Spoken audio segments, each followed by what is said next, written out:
Il y a des moments, extérieurement, tout a l'air normal. Tu parles, tu fais ce qu'il faut faire, tu continues d'avancer. Et pourtant, à l'intérieur, c'est comme si tout s'était arrêté. Plus rien ne résonne, plus rien ne touche vraiment. Juste un lourd silence, familier, presque étouffant.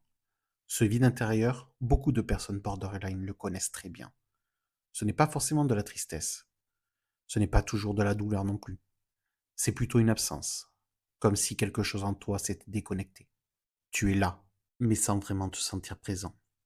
Les émotions semblent loin, la joie ne vient plus. Et parfois, même la souffrance paraît absente. Il reste juste ce creux, difficile à expliquer, mais impossible à ignorer. Ce qui est déroutant, c'est que ce vide peut apparaître sans prévenir. Après une dispute, après un rejet, ou parfois sans raison claire.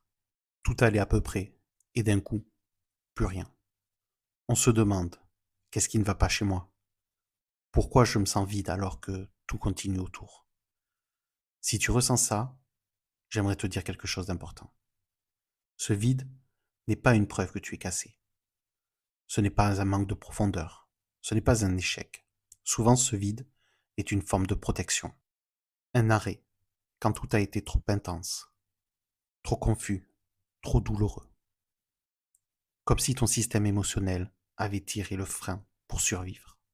Et même si ça fait peur, même si ça donne l'impression de ne plus exister, ce vide raconte quelque chose. Il parle d'émotions trop fortes, de liens qui ont compté, de blessures qui n'ont pas toujours pu être dites.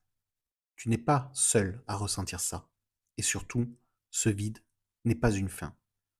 Dans le prochain épisode, on prendra le temps de comprendre d'où il vient, pourquoi il fait si mal, et comment apprendre peu à peu à l'apaiser sans chercher à le remplir à tout prix. Merci d'être là. Merci d'avoir pris ce moment pour toi. À très bientôt pour le prochain épisode.